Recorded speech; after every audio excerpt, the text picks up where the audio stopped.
Muy buenas tardes, esto es Oxymoron Podcast y estamos aquí con Sofía. Hola Yesa, ¿cómo vas? Bien, ¿tú qué tal? Súper bien, sí, chévere, hoy está tarde de sábado. ¿Cómo vas, Andrea?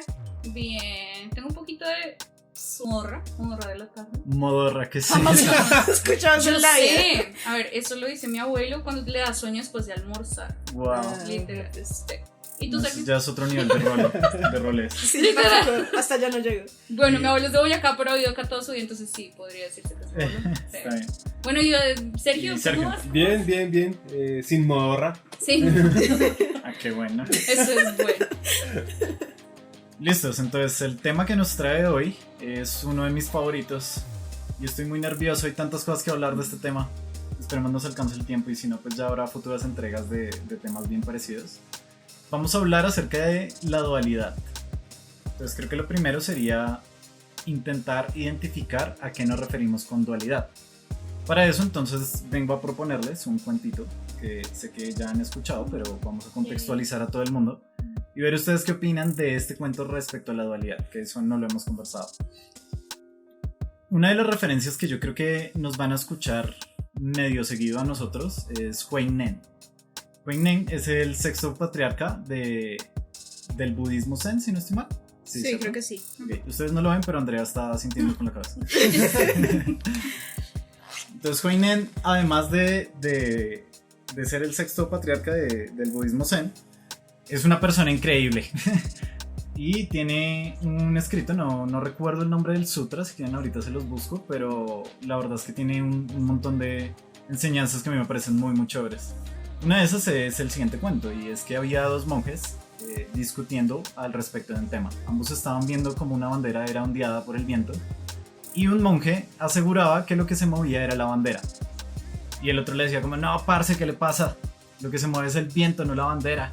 Y estaban ahí discutiendo entre los dos cuando Huey Nen los ve y les dice, lo que se mueve no es ni la bandera ni el viento, lo que se mueve son sus mentes. Fin del cuento. Y así. Entonces, claramente creo que con eso solo no se entiende nada. Pero antes de explicar por lo menos cómo asocio esto con la dualidad, me gustaría saber sus opiniones acerca de esta historia de Huey Nen y los dos monjes. Bueno, pues yo creo que se parece un montón a lo que la gente dice para sentirse más motivada respecto a ver el vaso medio lleno, ¿sí? No medio vacío, pero pues sí, siento que es exactamente lo mismo. O sea, realmente solo ese vaso o esa bandera es solo una proyección de nuestras propias realidades internas y realmente no, o sea, existen ambas realidades, tanto que está medio lleno como que está medio vacío, como que el viento es el que mueve la bandera y la bandera le corresponde moviéndose, ¿sí? Pero en realidad es solamente un fenómeno generado desde nuestra perspectiva, desde nuestro discernir. Entonces, pues sí, es bastante profundo, la verdad. Yo creo que, bueno, ese cuento podría llegar a ser un poco más como la conclusión del tema. Un poquito. Sí. Gracias por escuchar. Bueno, muy amable. Gracias. Pero ok, entonces responde como Pero bueno, cómo se ¿qué asocia pienso eso yo con con el la dualismo. dualidad? Sí. Creo que ahorita creo que el dualismo y la dualidad son distintas, pero no estoy segura de cómo, entonces pues después llegaremos a eso, me imagino. Pues lo que yo logro interpretar de ahí es que, bueno, otra de las cosas que dice el budismo precisamente es que todos los fenómenos están como interconectados, absolutamente todos los fenómenos, y ninguno de esos fenómenos, o sea, es constante. Por ejemplo, uno puede ver una manzana, pero la manzana en realidad no es una manzana, sino que es el resultado de el proceso que tuvo la tierra, el árbol, bueno. No semilla. Exactamente. Entonces, teniendo en cuenta eso, la manzana no es un fenómeno constante, después seguramente va a ser consumida o se va a dañar y se va a volver a la tierra otra vez. Todo en el mundo cambia todo el tiempo, todos los fenómenos están constantemente en movimiento y por lo tanto ningún fenómeno tiene una naturaleza como real, estática, ¿sí? Entonces, pues teniendo en cuenta eso también es como O sea, teniendo en cuenta esa impermanencia de la materia como tal, realmente uno solamente puede asociar que lo que uno está viendo y lo que uno asume que es, por ejemplo, la manzana, tiene más que ver con, como con la perspectiva que uno tiene de la manzana en el momento en el que la ve, y no quizás con lo que la manzana es, realmente es como el juzgamiento de uno hacia la manzana. Entonces, teniendo en cuenta eso, creo que lo de la bandera era un ejemplo para demostrar que lo que realmente estaba moviéndose ahí no era, o sea, no importa la bandera, no importa el viento, sino es la conciencia de uno, lo que realmente juzga qué está sucediendo con esa bandera, qué está sucediendo con el viento. Bueno, igual creo que es mucho más explicable si primero definimos literalmente qué es dualidad, porque así es como un poco más complejo, no sé, ¿qué piensan ustedes? Sí, igual es que, o sea, lo que tú dices básicamente es el punto de vista de cada persona. O sea, el punto de vista de esa acción en particular del movimiento de la bandera. Eso también se puede simplificar en cómo nosotros observamos, yo qué sé, un dado. Y tenemos dos espectadores en diferentes posiciones. Pues uno tal vez vea el número 1 y el otro tal vez vea el número 3. Y ambos se pueden encasillar en que lo que están viendo es un número 1 y el otro está viendo es un número 3 en una figura cúbica, pero al final de cuentas es un dado. La buena es que solo tenemos el punto de vista de nosotros, nuestro punto de vista, y llegar a comprender el punto de vista global es el que nos permitiría ver la situación desde una manera externa y comprender que es un dado, no un cubo con un 1 o un cubo con un 3. Sí, eso es lo que pienso en la historia. O sea, cuando escucho esto de la bandera la simplifico, digamos. Bueno, no es que sea simplificar, la sumo más solo con puntos de vista. Sí. Sí, pues, creo que es así, pero o sea, como un nivel re hardcore, así tal cual lo dices tú. Nivel Budas. Nivel Budas. Sí, pues, o sea, me gusta abordar este tema un poco desde la incógnita, como desde el acertijo de pensar exactamente a qué nos referimos con la dualidad, ¿no? Siento que el hecho de dar un espacio para que cada uno se comience a preguntar como, ok, que es interesante, las conclusiones a las cuales podemos llegar, ¿no? Entonces, sí, yo estoy de acuerdo con Sophie, la respuesta a la historia viene siendo la misma conclusión. Entonces creo que en la conclusión terminaremos de resolver el porqué de la historia. Pero por lo menos la incógnita está puesta, y es el hecho de las cosas realmente cambian. Eso es la dualidad, las cosas realmente se mueven. Lo que una vez es día, en otro momento ahora es noche. Lo que es blanco también podría ser negro y son dos cosas diferentes. O es una ilusión de nuestras mentes el hecho de que eso sea así. Y en cualquiera de esas ocasiones, ¿qué lo haría de esa forma? ¿Por qué pensaríamos que puede llegar a ser una ilusión? ¿O por qué pensaríamos que las cosas inherentemente poseen un estado diferente? Lo que dice Sofía me parece bien chévere respecto a como la vacuidad de la naturaleza real de los objetos que nosotros nombramos. No sé si conocen este canal Vsauce. No, yo no. ¿Cómo? Vsauce. Sí. No sé, me parece que sí, pero no lo sé. Es un chico, es un señor que se llama Michael y básicamente habla de filosofía en su canal. Obviamente es en inglés, pero está súper recomendado para los que quieran verlo. Tiene un video muy chévere al respecto de ¿las sillas existen? No, justamente. Justamente. Entonces lo que hace es hablar durante 40 minutos, que es parecido a lo que vamos a hacer, al respecto de si las sillas inherentemente, intrínsecamente poseen alguna propiedad característica de una silla. ¿En qué momento podemos decir que una silla es una silla? ¿Y por qué razones diríamos que una silla es una silla? ¿La silla realmente existe? ¿O existe solo en nuestras cabezas la visión de lo que puede llegar a ser una silla? Sí, porque puede ser un palo en la mitad de un parque, la silla. Es el concepto que no tiene respecto a las sillas, que con la dualidad, o sea, uno puede fijarse como en cosas muy, muy inmediatas de esto.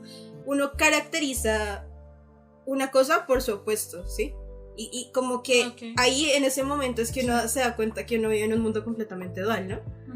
Y precisamente como tendemos a categorizar, pues obviamente nuestro pensamiento abstracto como seres humanos está diseñado para categorizar un montón, absolutamente todo, ¿no? Entonces creo que la aproximación más cercana que uno puede tener a la dualidad es darse cuenta que cada vez que uno menciona un objeto uno está, pues, o sea, juzgándolo como con una idea que uno tiene ya del objeto, ¿sí?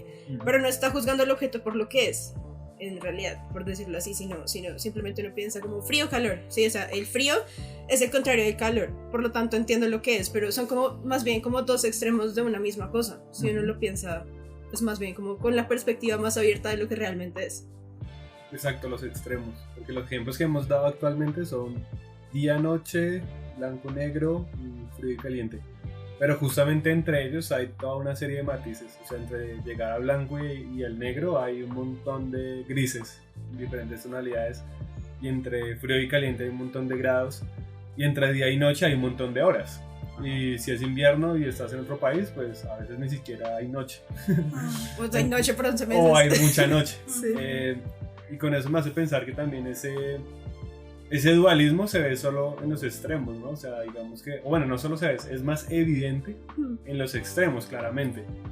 Pero no implica que sea lo único que exista, porque justamente está todos sus matices. Y sobre todo yo siento que como en la personalidad humana es donde es más difícil ver esos matices. O sea, el dualismo, o la dualidad, mejor dicho, no el dualismo, la dualidad que nosotros tenemos internamente de cuando estamos felices o cuando estamos tristes, toda esa cantidad de emociones que están ahí, o sea, es una dualidad bastante interesante de analizar. Yo creo que de hecho la oportunidad que nosotros tenemos de discriminar los fenómenos entre uno u otro nos hace bien capaces también de llegar como a la vacuidad de ambos fenómenos, ¿sí? O sea, como si yo discrimino entre el blanco y el negro, pues puedo llegar a entender que la ausencia de luz es la oscuridad total y la plenitud de la luz, es el blanco. Pero entonces en ese momento llego a la vacuidad de que no existe ni lo uno ni lo otro, o sea, llego al justo medio.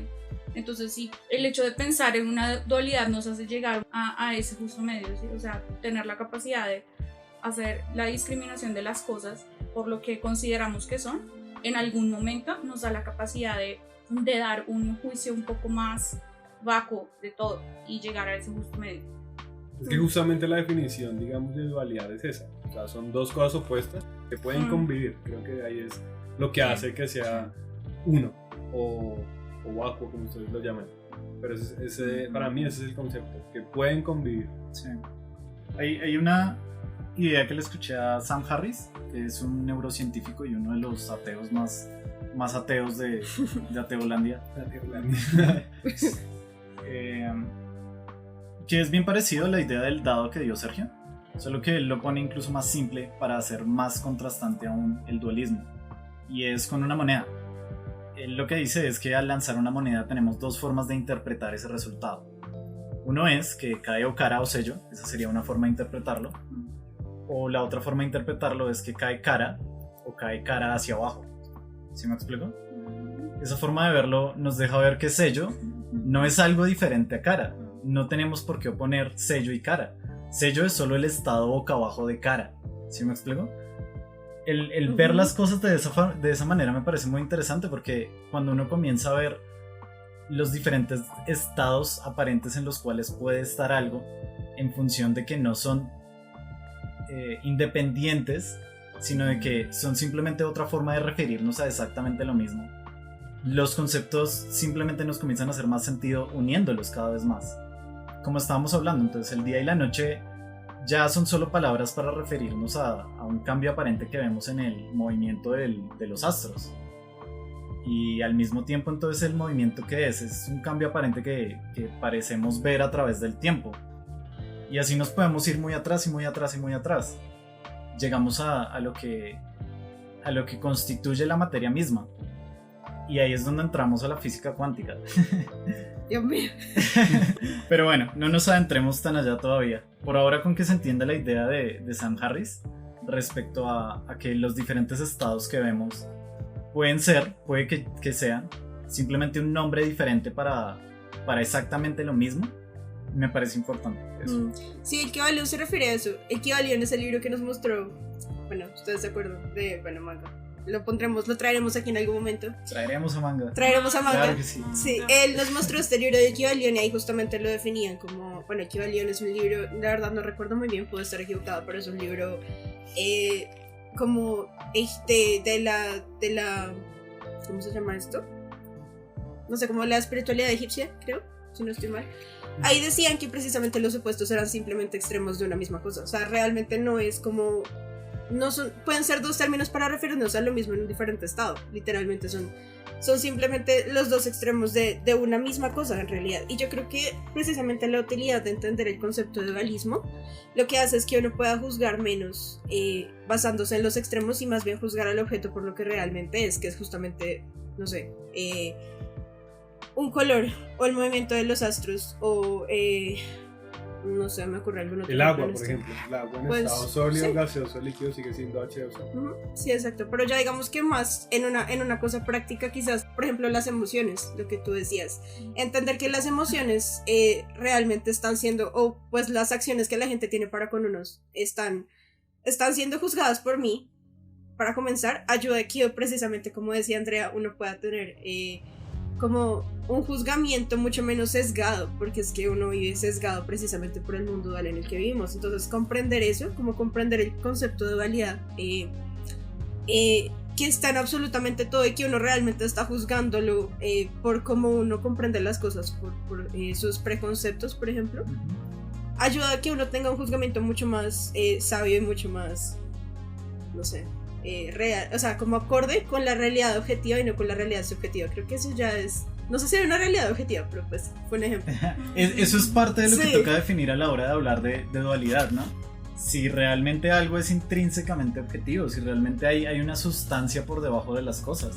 Porque cuando comenzamos a ver las cosas como simples estados o alteraciones de una sola cosa, también comenzamos a invalidar como que intrínsecamente eso posee algo. Volviendo al ejemplo de la silla, por ejemplo. ¿Qué exactamente hace que sea una silla y en qué punto deja de ser una silla? Es algo muy difícil de ver porque la silla, el concepto de silla realmente existe solo en nuestra cabeza. Entonces ahí la pregunta, siento yo que sería, ¿hasta qué punto nuestra cabeza es capaz de inventarnos historias acerca de qué es la realidad? ¿Qué tan profundo se va a estas historias que nos cuenta nuestra cabeza? Digamos que la superficie de lo que nos inventa nuestro ego alrededor de la realidad es más sencilla de ver. Creo que todos en algún momento hemos notado, o pues esperaría que todos en algún momento hayamos notado lo que Sophie define, ¿no? Uno estar en una situación en la cual uno se enoja por algo y luego uno se da cuenta que uno solo se enojó porque uno pensó que el otro tenía otra intención o algo por el estilo. Pero fue mi problema realmente, como que yo malinterpreté una situación. Creo que todos hemos pasado por eso y ese sería como la superficie de lo que nuestro ego nos es capaz de inventar encima. Pero luego hay un montón más de capas donde cuando comenzamos a ver la cantidad de cosas que son subjetivas y no objetivas, yo siento que al comienzo uno lo desajusta un poco, como que uno dice como, uy, ¿qué está pasando con la realidad? Por ejemplo, hay un ejemplo que me parece muy chévere, que era un estudio que hacían al respecto del color. Entonces leyendo digamos la Ilíada, cosas de Homero o textos muy antiguos, se dan cuenta que en la gran mayoría de esos textos originales no figura el color azul, no hay nada para referirse al color azul. Y eso les pareció muy extraño en un comienzo. A la conclusión a la que llegaron es que en un comienzo de la humanidad, en las etapas más prehistóricas de la humanidad, el azul realmente no cumplía un rol tan importante como si el rojo, como el verde, como otros colores que nos ayudaban a identificar amenazas y cosas buenas de la naturaleza, y eso ayudó a que la especie sobreviviera y por lo tanto le dimos un nombre a esos colores. Pero como el azul no tenía nada importante, podíamos fácilmente nombrarlo como una escala dentro de los grises. Durante la hipótesis que se da acá es que el azul era considerado una escala dentro del blanco y el negro, eso era el azul. Y luego, cuando se descubrió el lapislázuli, esta piedra preciosa, que es indudablemente azul, que no podemos decir que era una escala de grises, ellos dijeron como, ok, tal vez esto es otro color, ¿qué tal si le ponemos azul? No se dio así exactamente la conversación, pero la entiendo en el punto. Entonces, ¿qué pasa? ¿Cómo es posible que los humanos durante años y años y años no tuviesen un nombre para el azul? Algo que nosotros hoy en día vemos y pensamos como esto es indudablemente azul. ¿Cómo es que nadie lo vio y le puso un nombre antes? Y al mismo tiempo hay otro estudio acerca de una comunidad indígena que tiene, si no estoy mal, más de 100 nombres para diferentes verdes. Entonces el estudio que hicieron fue el siguiente: pusieron a personas de esta comunidad a visualizar diferentes verdes y pusieron a gente occidentalizada, nosotros mismitos, a ver esos mismos verdes. Y pues nosotros no teníamos ni idea, o sea, no notábamos ni siquiera una diferencia entre el cambio de tono y tono. Todos decíamos como es el mismo color. Pero estas personas que tienen nombres para estas cosas, que decidieron colocarle un nombre específico a cada tonalidad de verde, ellos sabían identificar qué verde se les estaba mostrando y sabían exactamente cuál era el nombre de ese verde para ellos. Entonces algo que para ellos es diferente, para nosotros es igual. Yo siento que la mente es capaz de juzgar la realidad, es capaz de ponerle una historia encima de la realidad en una cantidad muchísimo más grande de lo que nosotros creemos que lo hace. O sea, yo siento que el ego no solo es capaz de malinterpretar una situación y nos ponemos bravos por ella, sino que la gran mayoría de la realidad es simplemente una alucinación colectiva que decidimos marcar como verdadera. Sí, y es que es complicado, ¿no? Porque pues finalmente no es como que en nuestra condición humana podamos liberarnos de esa dualidad. Sí. Lo que creo que sí se puede hacer es como precisamente estar consciente de, y estando consciente es que uno puede pues intentar como hacer juzgamientos menos sesgados, pero es que es complicado porque sí, precisamente es como el tema del lenguaje también, ¿no? Que pues, o sea, las cosas que no están nombradas es porque no existen, ¿sí? O sea, si uno no conoce la palabra para algo es porque uno no conoce ese objeto, por decirlo así, o sea, puede pasar O porque de no esa manera. conoces su contrario, ¿no? También, pues sí, o sea, es que es complicado, es un poco complicado verlo de esa forma, pero sí, o sea, realmente simplemente nosotros como seres humanos hemos creado una realidad de una manera y nos hemos apegado tanto a ella que pues ahora uno ve la silla y uno sabe que es una silla, pero uno no está juzgando al objeto por lo que realmente es, tal cual tú lo dices, y puede que haya un montón de cosas como el tema del color azul que nosotros tengamos ahí, pero que no, pues, o sea, realmente no seamos simplemente capaces de ver porque nunca se ha pasado por nuestra cabeza que pueden llegar a existir, ¿no? Sí, yo siento que, por ejemplo, temas como, o sea, tan sensibles ahorita en esta época como el cambio climático, por ejemplo, era algo que realmente, pues en el pasado no era que no se visualizara como tal, sino que tal vez no tenía un valor económico, supongo, y también, bueno, desde las perspectivas más nobles, un sentido, así como un propósito. Porque desde siempre se ha creído que los recursos naturales son pues infinitos, ¿no? O sea, y creo que también todo viene un montón desde la perspectiva y como desde la religiosidad, como del cristianismo y de todo el asunto de Dios y el paraíso y Adán y Eva, y sí.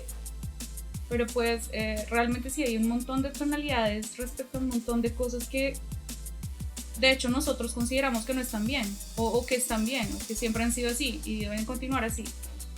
Y por eso considero que entender la dualidad nos hace necesariamente pensar no solo en el otro extremo, sino, como decía Sergio, en la coexistencia de esos asuntos. No, igual también, ahora que nombras a la sociedad y con los ejemplos que nombraban ustedes anteriormente, también es un tema de contexto como raro. Digamos que si ponemos el ejemplo de, yo qué sé, el canibalismo, y ponemos las opiniones de ¿es una buena práctica o es una mala práctica? Depende la cultura donde usted esté por dar respuesta a esa pregunta. Porque así como esta cultura tenía 1000 palabras para los verdes, pues puede haber una cultura que considere que el canibalismo es un acto pues normal, común y corriente. Pero en nuestra dualidad, otro extremo dirá no, es un acto inmoral o clasificará como se le da la gana clasificarlo. Pero pues depende del contexto. Y también ya que Andrea toca el tema económico, pues es que ahorita vivimos en una sociedad tan polarizada en aspectos económicos y con tantos umbrales de pobreza a nivel global, donde el dualismo sería, bueno, la dualidad, perdón, sería rico y pobre, es una dualidad clara. Y en la mitad de todo eso está todo el matiz de estratos sociales, digamos, así se nombra aquí en Colombia. Y a su vez, digamos, en Bogotá, por ejemplo, poniéndolo en contexto, uno está en Bogotá y en Bogotá el norte está clasificado como digamos la parte con mayor poder adquisitivo y el sur digamos con menor poder adquisitivo, y a su vez ya tenemos norte y sur, que también es otro ejemplo de dual. Pero en realidad existen muchas zonas en Bogotá que son como muy mezcladas, ¿no? O sea, digamos, por ejemplo, arriba de la Universidad Jorge Tadeo, digamos, donde está la Universidad Jorge Tadeo es un lugar que clasificamos como rico. Y a unas pocas cuadras arriba ya hay como invasiones y zonas que ni siquiera están pavimentadas y podríamos clasificar como pobre. Y es una realidad. No podemos decir como, no, es que según la dualidad todos coexistimos. Pues sí, todos coexistimos, pero estamos ya influenciados de una manera muy evidente. Porque pues las personas que viven en estado pobre, digamos, tienen unas características muy diferentes a las que están viviendo en estado rico, por decirlo de algún modo. Entonces, aunque la dualidad exista y conviva, no implica como que sea perfecta, digamos, en un contexto humano. Sí, sí, de hecho, respecto a eso que su merced dice, Shankarra, que es también es un físico teórico, y en sus tiempos libres, cuando no está intentando descubrir por qué hay agujeros negros, En sus tiempos en libres. sus tiempos libres, entonces desarrolla una nueva filosofía que revoluciona el mundo, así casual. El man habla acerca del naturalismo poético. Entonces el naturalismo poético hace referencia a una línea de pensamiento que él mismo está comenzando a crear. Con naturalismo se refiere a que siente que el mundo es determinista, que las cosas suceden por una razón y que siguiendo esta serie de razones hasta la razón primaria, o sea, conociendo el estado de todas las partículas y su velocidad y su estado cuántico, podríamos reproducir exactamente toda la humanidad, es exactamente como está. Esa es la parte naturalista. Y luego está el poético del nombre, el naturalismo poético. Él da un ejemplo que me parece bastante chévere, refiriéndose a su iPhone. El man obviamente tiene un iPhone, ¿no? Pongámonos en Estados Unidos, persona rica, etc. Tiene un iPhone y él habla acerca de... Él dice como, ok, hay una capa de la realidad en la cual yo puedo hablarles acerca de cómo abrir una aplicación y ver en Google Maps y ver mi ubicación.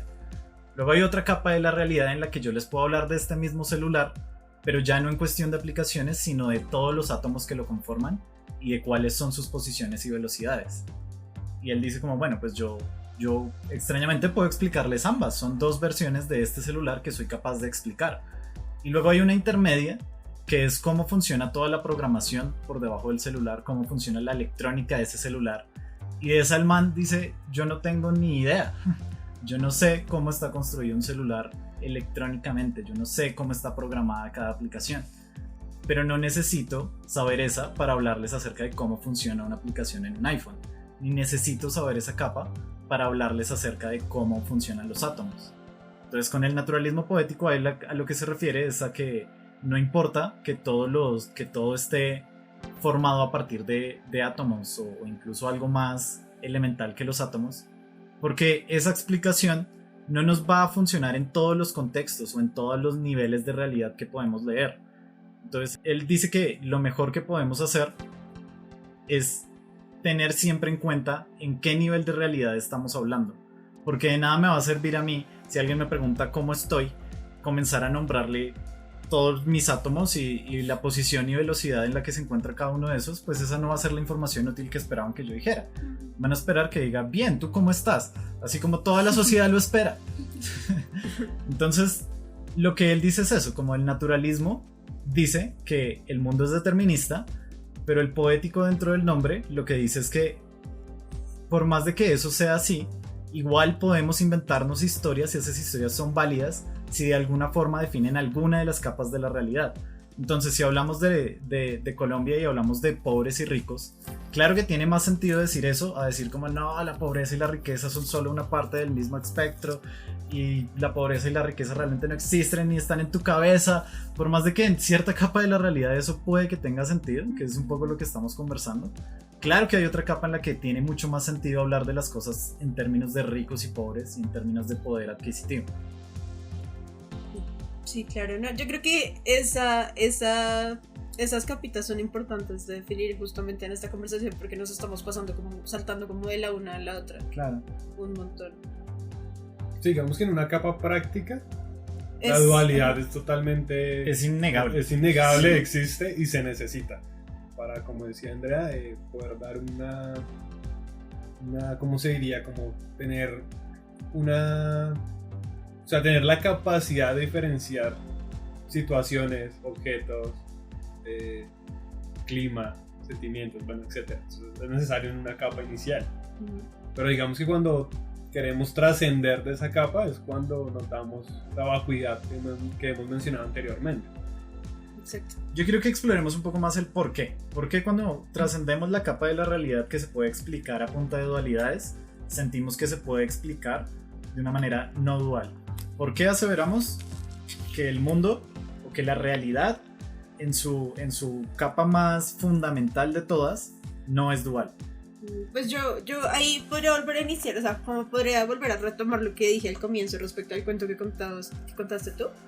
Porque justamente es porque pues son fenómenos, o sea, literalmente todos son fenómenos producidos y son impermanentes, son fenómenos tras fenómenos, consecuencias y causas una tras otra, que están cambiando todo el tiempo y no poseen, o sea, por esa misma razón, porque son fenómenos impermanentes, no poseen una naturaleza propia, ni una naturaleza como separada del resto, simplemente es si lo vemos de esa manera podría ser como un montón de átomos cambiando de posición todo el tiempo, la materia todo el tiempo está cambiando, toda la realidad es completamente líquida desde esa perspectiva y como todo es una constante de cambio, no tiene ninguna naturaleza propia y simplemente, o sea, es vacía. Lo que pasa es que nosotros estamos juzgándola todo el tiempo, ¿sí? De alguna manera.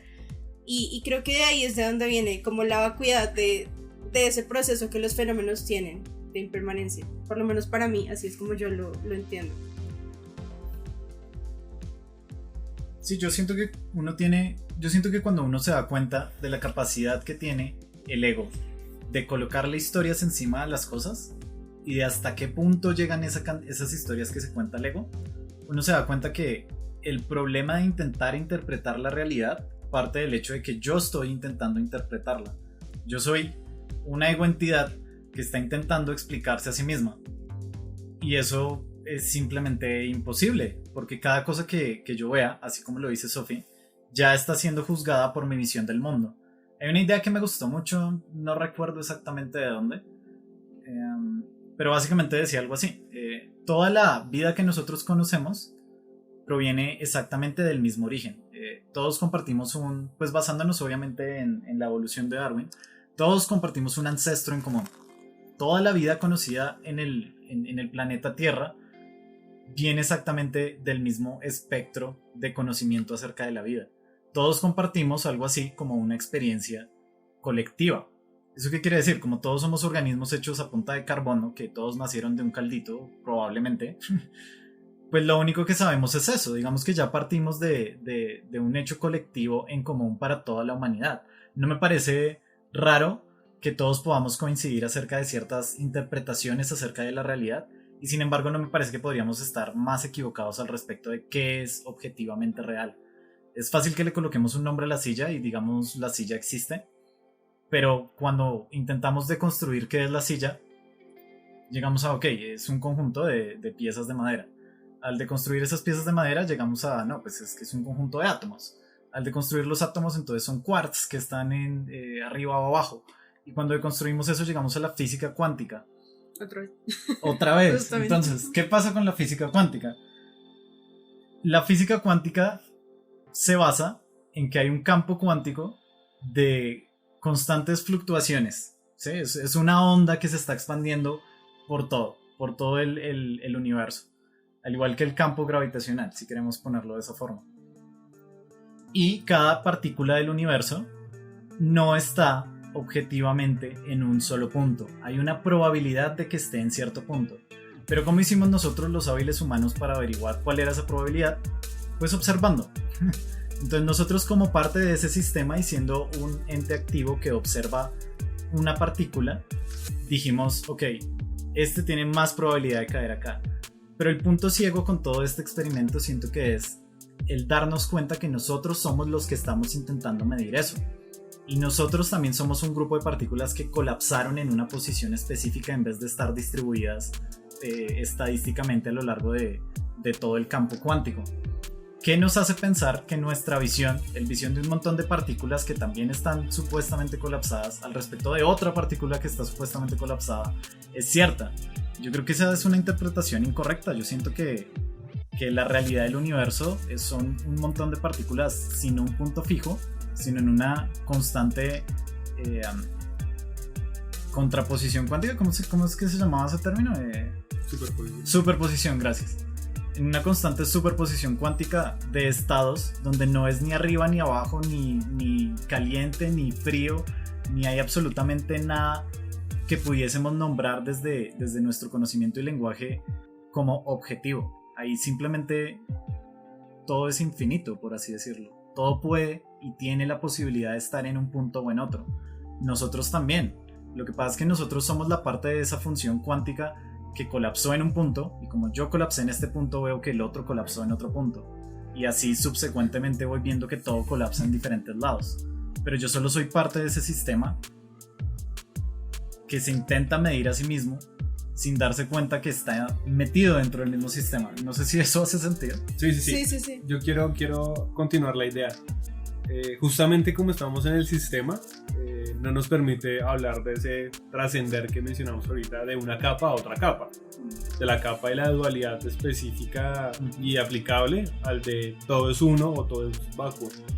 Y otro ejemplo también muy parecido a lo que comenta Yesael es si nosotros viviéramos en un mundo 2D donde solo tenemos X y Y, pues para nosotros es totalmente loco pensar en un eje Z. O sea, nosotros vivimos es en 2D, no tiene sentido. Y yo lo veo igual, o sea, pero para nosotros que vivimos en un mundo 3D, pues para nosotros es muy fácil coger un mapa, un plano cartesiano, de solo dos ejes y calcular posiciones específicas de un punto en cualquier eje, cualquier coordenada. Sí. Y es lo mismo, o sea, actualmente estamos metidos en la dualidad y solo podemos ver la dualidad como si estuviéramos en un eje X y Y, pero si nos pudiéramos tercerizar de la situación, y llamémosle tercerizar como trascender Sí. o comprender algo más allá, Como extraernos de esa capa. extraernos es la palabra más adecuada, extraernos de esa situación, salir del sistema, es cuando podemos ver que todo es totalmente igual, que son solo coordenadas en X y Y. Y hay muchas películas que hablan de eso, o sea, Matrix, por ejemplo, Evangelion, por ejemplo. Sí. Evangelion. O sea, hay muchas películas que hablan sobre cómo extraerse y salir del sistema y al final comprender que todo era como lo mismo, ¿no? Unos y ceros o partículas o lo que sea, pero justamente es necesario extraerse del sistema para poder comprenderlo. Pues en su totalidad, ¿no? Pues que obviamente podemos hacernos como una imagen de lo que sería la no dualidad, pero también al estar metidos acá vivimos con dualidad todo el tiempo. Sí. Creo que es como un punto medio o sea, convivir entre la existencia y la no existencia de lo que nosotros logramos percibir como seres humanos, que pues sí, tal como ustedes dicen, tenemos los sentidos completamente limitados y lo sabemos, de hecho, no sé por qué nos la creemos tanto, porque en serio sabemos que nuestros sentidos son completamente limitados respecto al universo y pues todo lo que nosotros sabemos y toda la ciencia y todo lo que hemos creado lo creamos es a partir de lo que nosotros hemos logrado percibir, ¿no? Sí. Por eso estamos tan Sesgados. o sea, ¿no? sí, sesgados y tan convencidos de que lo que creemos es real, pero pues incluso, no sé, científicamente hablando, estoy segura de que en algún punto vamos a lograr ver mucho más allá de eso, de alguna manera. De hecho, justamente por eso es el tema de la física cuántica y por eso es que no tiene sentido con la física tradicional, porque estamos ya intentando ya nos estamos tal vez como aproximando un poco más a esa otra capa de realidad que de la que estamos hablando ahorita, ¿no? Igual, yo creo que sí, o sea, como que lo que habría que buscar sería o sea, entender que definitivamente sí viene del ego, pero es que el ego es otro tema re grande, ¿no? Como nuestro juzgamiento de, sí, nuestro juzgamiento de la realidad y todo lo que creemos saber sobre el mundo precisamente está siendo juzgado por nuestro ego y por nuestra capacidad, no, como nuestra característica es como seres humanos de sentir que somos un ser aparte de los demás seres o un, no sé, un algo aparte de los demás algos, pero en realidad no es así, simplemente todos hacemos, como también ustedes dicen, parte del mismo sistema de fenómenos en constante movimiento, y lo que nosotros concebimos como real simplemente es lo que es nuestra conciencia desde el ego y ya, no es nada más que eso. Y creo que, bueno, ya, para concluir respecto a lo que quiero decir ahí es que no podemos tampoco separarnos de la condición humana, ¿no? Sí. O sea, simplemente no se puede. Entonces habría que encontrar un equilibrio entre entender esa realidad objetiva que sería que todos realmente estamos dentro del sistema de fenómenos impermanentes, y la realidad subjetiva que es el mundo humano, y pues que tenemos que tomar acciones desde nuestra condición humana también, porque no es posible dejarlo. Pero entonces cuando uno comprende la realidad objetiva, entre muchas comillas realidad objetiva, de que todo está siendo juzgado y todo es un poquito ilusorio en cierta medida, uno puede tomar decisiones más sabias respecto a la realidad y como desapegarse o abstraerse de lo que uno puede llegar a juzgar, incluso en situaciones cotidianas, que siento que es como lo que más pues, se podría llegar a hacer, trascender situaciones cotidianas a una perspectiva mucho más amplia y mucho más real, creo yo. O sea, entonces, digamos, como resumiendo esa parte, o sea, la razón por la que nosotros no podemos trascender es puro asunto de perspectiva. Correcto. Uh-huh. Sí. Y ahorita que Sergio lo mencionaba, y también Sofía ha hablado de eso un poco, ¿no? Es posible que nosotros percibamos la realidad abstrayéndonos del ego que nos hace percibir la realidad. ¿Es eso posible? ¿O la realidad solo puede ser percibida a través del ego? Ahí les traigo a un gran personaje, se llama Alan Wallace. Alan Wallace es un estudioso de la religión budista. El man fue discípulo mismo del Dalai Lama, estuvo mucho tiempo allá. Al mismo tiempo estudió física y en este momento tiene un laboratorio en el cual está haciendo una unión entre ambas cosas, entre ciencia y budismo. La unión entre ciencia y budismo siento que es de las cosas que últimamente más me emocionan en el mundo. Me paso viendo conferencias al respecto de eso. Y Alan Wallace es uno de los que mejor habla al respecto del tema, siento yo. Lo que dice es que la comunidad científica se ha enfocado en intentar resolver el problema de qué crea la percepción de la realidad que tenemos, y solo lo ha intentado por medio de o mirar las neuronas y ver cómo se conectan las neuronas entre sí, o mirar los comportamientos e intentar explicar el comportamiento humano. Lo que él dice es que no ha habido como una investigación rigurosa al respecto de qué carajos es la mente. O sea, qué exactamente es la conciencia de la existencia. ¿Cómo es que un montón de neuronas al conectarse generan realidad? Porque sí, podemos decir como sí, estas se conectaron y entonces eso significa amor. Pero eso no explica el amor, ¿sí me explico? No explica cómo se genera este fenómeno consciente de sentir amor. Entonces lo que él dice es que tenemos que investigar esas cosas, es observando esas mismas cosas. Él dice que la mejor herramienta para conocer la mente que nos hace interpretar la realidad de forma dualista es justamente estudiar la mente misma. Y ese estudiar la mente misma es a través de la meditación. Entonces él por lo que aboga es porque tiene que haber una investigación mucho más rigurosa a través de la meditación para entender qué carajos es lo que nos está haciendo alucinar una realidad encima de la realidad misma.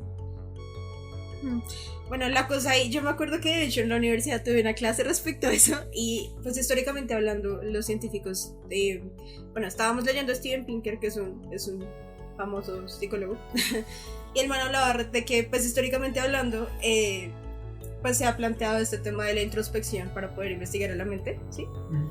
Pero es complicado porque, o sea, es prácticamente paradójico porque estamos, lo que tú decías, somos un montón de átomos intentando explicar átomos. Es lo mismo con la mente, ¿sí? Somos la mente juzgando a la mente. y no sabemos, o sea, de cierta forma no hay como una manera de averiguar hasta qué punto estamos siendo sesgados por nuestro mismo método de investigación, que es la introspección, que somos nosotros mismos. Es bien complicado porque incluso con una cantidad de meditación no podemos saber si realmente la mente misma nos está sesgando, nos está limitando, ¿sí? Entonces esa es como la imposibilidad de la investigación de la mente humana como tal. Y sí, no, nada, realmente hasta ahí llegaba la clase. De hecho, la clase decía como, pues no sabemos qué hacer porque justamente estamos en ese limbo y los científicos de la mente no han podido ir más allá. Hasta este punto, los científicos cognitivos es como una corriente completa en Estados Unidos. Y lo que se han dedicado en este momento es como investigar, es más como el comportamiento, ¿sí? Como llevar la mente existe, listo, ahora vamos a verlo en sentido más práctico, como qué podemos sacar de saber que la mente existe de esta forma y que funciona y que reacciona de esta manera. Pero la mente como tal, o sea, sí, el fenómeno de la mente como tal ha sido como súper imposible de averiguar, como sí, su naturaleza. Sí, o sea, nadie logra esa explicación, ¿no? Sí, es que, o sea, la mente es un sinfín, millares de proyecciones supremamente sesgadas que provienen de nuestras experiencias pasadas, de incluso, bueno, pues karma, por ejemplo, ¿sí? O sea, como son un montón de afinidades pasadas, son un montón de proyecciones y de interpretaciones de lo tangible, de la realidad. Pero pues bueno, o sea, es que la realidad es todo lo que existe, ¿no? O sea, pero es supremamente subjetivo realmente. Eso, depende mucho de la persona, de la situación, de los estados mentales de esa persona, de las tendencias de esa persona, del momento por el que esté atravesando en ese instante. Y, o sea, es innegable que tanto la dualidad como la vacuidad pues coexisten, ¿sí? Se interpenetran, por así decirlo, ¿sí?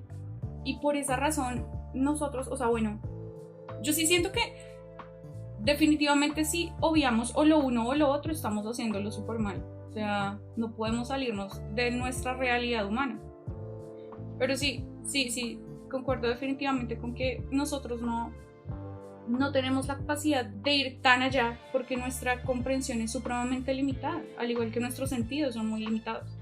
Aún así, con las herramientas que tenemos a nuestro alcance, o sea, con nuestros pensamientos, con nuestras tendencias, con nuestras características personales e individuales, porque, pues bueno, todo tiene una sustancia individual, ¿no? O sea, existe Sergio, existe Yesael, existe Sofía, existe Andrea, y existen un millar de personas, ¿verdad?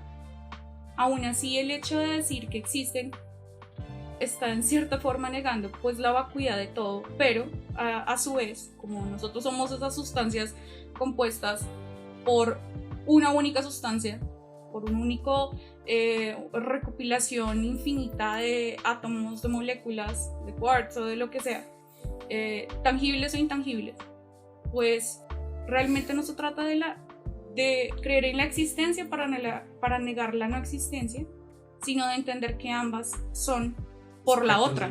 Ajá, son la otra cara de la moneda. Yo quisiera como dar respuesta a lo que decía Yesael y con eso que decía Sofi de la mente, tratando de comprender a la mente. Y sí, claro, o sea, es imposible. Pero yo considero que obviamente hay un montón de hipótesis y teorías al respecto. Desde mi punto de vista, creo que sí es posible abstraerse a la capa, digamos, más evidente. Y eso no implica que mi cuerpo explote en esa capa y ya yo viva en la otra. Así como... Es que por eso hay muchas películas, como la película de Lucy. Sí. Que supuestamente también cuando llegaba a un punto extremo también como se que... volvió USB. Ese es el estado más absoluto. USB. 3.0. Yo siento que... Y obviamente lo que voy a decir es solo mi imaginación. Pero eso es más como un avatar, ¿no? O sea, como un videojuego de rol. Es así. O sea, en el videojuego de rol se está manejando un personaje y usted, digamos que conoce ese mundo del videojuego, conoce sus habilidades, tiene los propios sentidos de su dicho personaje, pero a su vez está usted en el mundo real. en el mundo donde usted tiene una computadora o una consola y está jugando. Entonces es capaz de comprender las dos realidades, que serían en este caso dos capas diferentes. Entonces yo siento que es algo así, pero pues a un nivel más mágico. A un nivel más ¡guau! Entonces creo que sí es posible salir del sistema sin necesidad de salir del mismo, porque yo voy a seguir coexistiendo. Es decir, claramente yo veo todas las dualidades del mundo, y el hecho que yo comprenda que tal vez todo es uno, eso no implica que entonces ya no existía entonces el día y la noche. Sí. O eso no implica que entonces cuando yo comprenda que todos los colores sean lo mismo, entonces ahora mis ojos van a ver en, no sé, en blanco y negro todo. Y eso ya también sería mal, porque es dualidad, estaría re igual. Vería todo en tonalidad X. No, o sea, el hecho de que yo logre comprender algo más allá no va a implicar que no pueda coexistir en el mundo en el que estoy. Sí, a mí, yo estoy completamente de acuerdo con eso. Siento que lo que realmente sucede es una recontextualización de lo que uno considera real. Lo que realmente sucede es que las cosas que uno consideraba eran blanco o negro, ya uno se da cuenta de que es una ilusión de blanco y una ilusión de negro, pero no son ni blanco ni negro. Hay otro personaje llamado Zoran Josipovic. Él también lo mismo es científico y también es budista y también hace estudios acerca del tema de la dualidad, teniendo en cuenta el budismo aplicado a la ciencia. De él hay una tesis que me gustó bastante, la que habla acerca de la meditación no dual. Él lo que hizo fue poner a meditar a un poco de monjes y conectarlos al mismo tiempo y ver qué pasaba en sus cerebros. Entonces, básicamente y muy resumidamente lo que él dice es: hay tres tipos de meditación. Una es el tipo de meditación enfocada en uno mismo, como hacia la introspección y hacia entenderse al propio ser. Otra es la meditación enfocada hacia el exterior y entender el mundo exterior y enfocarse, como perder la propiocepción de mi existencia. Y luego hay una tercera que él define como la meditación no dual, la cual no es, digamos que la primera meditación niega la segunda parte. La primera meditación se enfoca en el ser e intenta negar la existencia de lo exterior. La segunda meditación hace lo mismo al revés, y la meditación no dual no niega ninguna de las dos, sino que intenta estar en las dos exactamente al mismo tiempo y con la misma capacidad de concentración absoluta. Él lo que dice es que hay dos sistemas grandes en el cerebro que comienzan a funcionar con una meditación u otra. Cuando es una meditación muy enfocada en uno mismo, se prende el sistema de introspección. Es un sistema que nos ayuda a mantener recuerdos, es un sistema que nos ayuda a mantener la esencia del yo, el cómo me siento yo en sociedad, el por qué hago las cosas que hago. Y cuando nos enfocamos mucho en cosas que no tienen que ver con nosotros mismos, o como en la meditación extrínseca, se prende otro sistema, se prende otra serie de neuronas que se correlacionan a lo largo de todo el cerebro, que está enfocado en entender el mundo exterior, que está enfocado en yo poder decir esa de allá es una silla, esto de acá es el día. Se prenden ese tipo de neuronas. Cuando un monje muy experimentado intenta la meditación no dual, se prenden todas al tiempo. Eso es algo que nosotros no somos capaces de experimentar. Nosotros nunca, siempre usamos o un sistema o el otro, incluso en el día a día. Cuando estamos hablando con otras personas nos importa más el sistema intrínseco, porque pensamos en cómo me están viendo los otros, pensamos en por qué estoy haciendo lo que hago, qué excusa voy a dar. Cuando estamos haciendo una tarea que requiere mucha concentración, y creo que todos hemos estado en ese estado también, en el que nos metemos en un videojuego y pasan 3-4 horas y uno ni siquiera se dio cuenta del paso del tiempo, ahí es porque la propia percepción del yo se perdió, uno se fundió con la actividad que estaba haciendo, ahí se prende el sistema extrínseco. Pero en la meditación no dual se prenden ambos sistemas al tiempo. Pareciera como que el ser que está meditando es tan capaz de percibirse a sí mismo como tan capaz de percibir al exterior, y ambas cosas en coherencia y en sintonía una con la otra. Yo creo que esa es una aproximación un poco chiquita a cómo es una realidad objetiva del universo. El ver el mundo de una forma no dual requiere que nos abstraigamos tanto de la idea de que yo existo como de la idea de que las cosas exteriores existen como cosas separadas de mí. Yo creo que algo parecido a eso son los sueños. Sí. hay una opción. Hay a veces que uno tiene esos sueños que son súper vívidos, que parecen una realidad, y luego cuando despiertas, pues bueno, te das cuenta que era un sueño y ya. Y sigues con tu vida, como que no te apegas.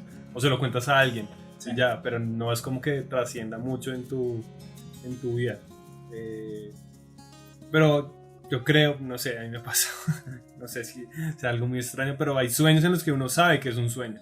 Sí, sí me pasa. Es algo re común. Creo que es más o menos lo que intenta expresar también Giselle de otra forma. Porque yo sigo sabiendo que esa realidad que estoy viendo en estos momentos no es Ajá. la realidad. Entonces, pues es bastante curioso porque en ese momento podemos saber que estamos soñando y seguir viviendo el sueño. Incluso tomar decisiones. Incluso moverme por el espacio. Exacto. Entonces, ahí vuelve el ejemplo. O sea, si nosotros podemos comprender que el tema no es dual, y así estemos en el mundo dual, pues seguimos tomando decisiones en él, basados en también nuestras experiencias y lo que sea, que ya sería también otra cuestión, como menciona Andrea. Pues, pero seguimos tomando decisiones, es a lo que voy.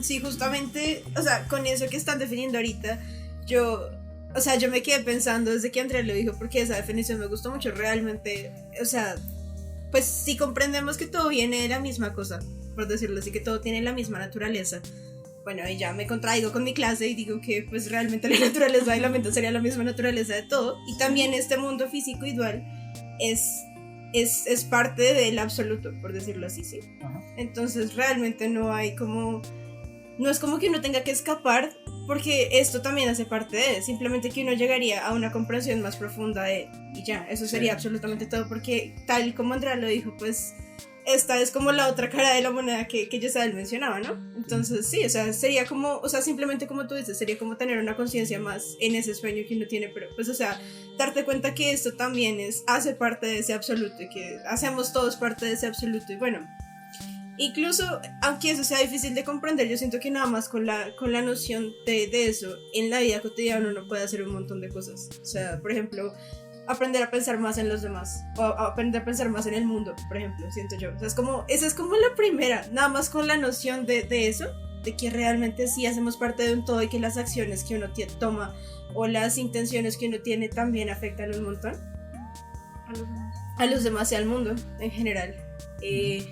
Pues o sea, es una razón re grande para mantener el concepto de dualidad y el concepto de, bueno, todos estos conceptos como muy en la cabeza, ¿no?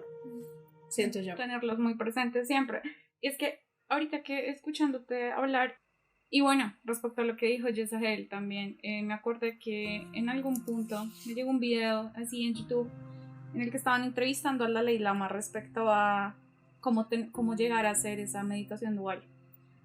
Y entonces, bueno, no sé si ustedes han oído entrevistas que le hacen al man. El man se tota de la risa por cualquier cosa y dice cualquier bobada. Y, sí, como la persona más normal de la vida. Y decía como... porque es que le seguían insistiendo en lo mismo. O sea, como la gente quiere como una... Quiere una fórmula. Sí, o sea, quiere una fórmula. 5 pasos para dejar de pensar. Exactamente, o sea... De hecho, se refería un montón a lo que decía Sofía, de tener muy presente...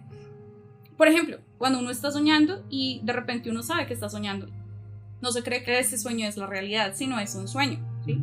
Que uno está consciente de que está soñando. Entonces le preguntaban, ¿y hay alguna forma para que todos los sueños sean de esa forma? ¿Sí? O sea, ¿hay alguna manera en la que, o alguna mantra que podemos recitar antes de dormir para poder soñar y saber que estamos soñando? Entonces yo puedo entrar mucho más como en esa meditación dual, ¿sí? Y entonces él decía, pues, realmente no es así, o sea, ¿qué le dice que esa realidad que usted está viviendo en su sueño no es la realidad? O que esta realidad que estamos viviendo acá es un sueño, o así. Entonces comenzaba así como a botar un poco de ideas retóricas, supongo. Y la gente seguía insistiendo en lo de la fórmula. Entonces él simplemente decía algo así súper cursi respecto a lo que Sofía decía, de que nosotros tenemos que tener muy en cuenta que primero, pues nuestras propias proyecciones y nuestros propios sentimientos y nuestras emociones y todo lo que nos hace ser nosotros mismos es pues una ilusión. Obviamente es intrínsecamente vacuo y pues intrínsecamente dual, y debido a eso nosotros dentro de nuestra existencia humana tenemos que entender esos conceptos para poder ser mejores personas, para poder acercarnos un montón más a ese justo medio, para poder acercarnos un montón más pues a lo que hablaban en esa reunión y a lo que estamos hablando ahorita respecto a esa meditación dual, a esa meditación activa.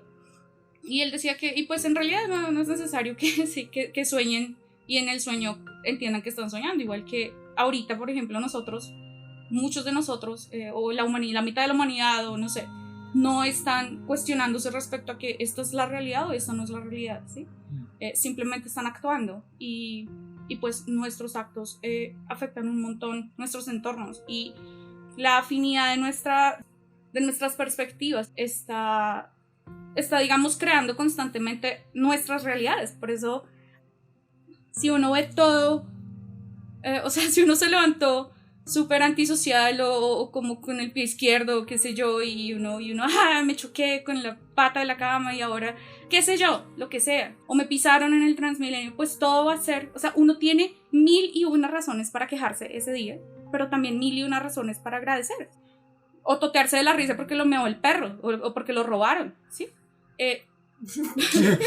No sé, o sea, lo que sea que le haya pasado en el día, ¿sí? Entonces, siento que el Dalai Lama se refirió un montón a eso, o sea, como vivan en esa realidad, entendiendo que esa realidad también es una ilusión, pero no porque es un sueño, entonces voy a dejar de tomármelo en serio, ¿sí? Porque cuando uno está en el sueño, uno se lo toma re en serio, uno entiende que está soñando, pero uno dice, tengo que actuar así, ¿sí? Pues bueno, me ha pasado, así como no, hay que hacer esto, y uno se pone súper racional, entendiendo incluso que eso es un sueño y que realmente uno podría hacer lo que quisiera, ¿sí? O sea, uno podría tener esa libertad tan poco realista en la que uno puede hacer lo que quiera en el sueño, ¿sí? Pero bueno, eso ya es otro tema. El punto es que realmente sí tenemos que tomarnos muy en serio esta realidad para poder también sí impactar positivamente a los demás y a nuestros entornos. Y pues precisamente por eso es que la bandera no era la que se estaba moviendo, ¿no? Digo Sí. sí. Y volviendo. Sí, digamos que volviendo a la historia, a la historia. y concretando ya la charla, todas son correctas. Tanto Sí. la bandera se mueve, como es el viento el que se movía, como nada se estaba moviendo, más que las mentes de ellos. Y eso es lo hermoso del naturalismo poético, siento yo, que no invalidamos una interpretación o una capa de la realidad solo porque haya otras capas. Todas son válidas, y una interpretación de la realidad donde la bandera se mueve por el causa del viento es igual de correcta e igual de útil en diferentes situaciones a en otras situaciones darnos cuenta que lo que se mueve son nuestras mentes. Entonces, ¿cuál es la utilidad de esa segunda situación? ¿Por qué es útil pensar que lo que se mueve es nuestra mente y no la bandera? Yo creo que para desapegarnos un montón, o sea, tanto de la situación como de el sesgo con el que estamos manejando la situación. Siento que para sentir menos sesgo, para discriminar menos, aunque discriminar no es malo realmente, o sea, es solo discriminar. Es que discriminar en el contexto Sí. Sí. se Se ha satanizado la palabra, ¿no? pero sí, discriminar simplemente es diferenciar. Es hacer una diferencia entre dos cosas. Sí, yo siento que para desapegarnos, eso sirve un montón a... Sí, es posible que Huinem le dijera eso a los monjes para...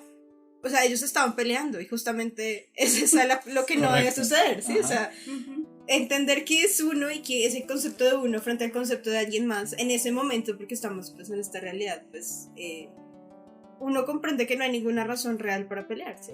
Y entonces pues sí, siento yo que esa es como la utilidad. Y cuando tú mencionaste lo del Dalai Lama me acordé de... ¿Te acuerdas ese video que vimos alguna vez de The Most Successful Joke? Que decía, como el Dalai Lama entra a una pizzería y le dice al pizzero como, ¿puede hacerme uno con todo, algo Con todo. así? O sea, una pizza. Una pizza. Puede hacerme uno con todo. Buenísimo. Algo así. Y se bueno, rió justamente. solo por un montón de tiempo. Bueno, Todo un luego personaje. explicó y les dio, sí, yo me acuerdo. Sí, es una entrevista de Estados Unidos hace un montón de tiempo, pero... Con eso último que mencionan ustedes, y con lo que yo mencioné inicialmente, los puntos de vista, creo que es eso. Es que, ¿cuál es la palabra que significa ponerse en los zapatos de los otros? Empatía. No, creo que hay otra palabra más específica de la acción literal de ponerse en los zapatos de los otros, solo que en ese momento no lo recuerdo, pero creo que es eso. O sea, cuando listo, comprendemos que estamos en un mundo dual, pero que a pesar de eso todos somos uno, digamos, o no hay diferencia entre yo y los demás. Justamente las acciones en las que estamos discutiendo o las acciones cotidianas se pueden ver de una manera diferente, y me permite generar una empatía mayor con los demás seres. Yo creo que el reconocer que de pronto la dualidad es solo una capa inferior, y que más allá hay más capas, ayuda a eso, a manejar mejor las relaciones interpersonales. Incluso porque uno comienza a considerarse como parte de un todo y no como un solo individuo que subsiste por sí solo, ¿no? La idea de que nosotros existimos sin necesidad del exterior a mí me parece súper absurda. No recuerdo la referencia, lo lamento, pero en algún lado he escuchado una idea que me gustó muchísimo al respecto del sistema respiratorio. Cuando uno le enseñan el sistema respiratorio humano, dicen, no, entonces está la nariz, entra el aire, los pulmones, sale dióxido, etc. Pero, ¿por qué cortamos el ciclo respiratorio cuando sale? ¿Sí me explico? ¿O por qué no? O sea, nosotros, ese sistema no funciona en solitario.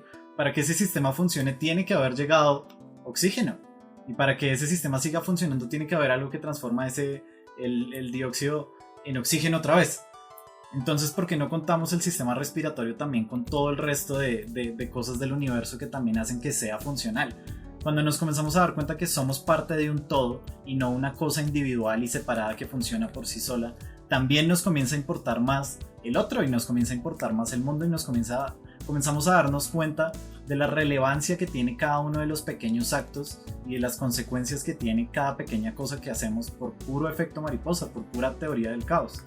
Entonces sí, yo siento que eso también hace parte de los beneficios de uno darse cuenta que uno hace parte de una estructura general que abarca toda la realidad y no que yo soy un ente separado del resto.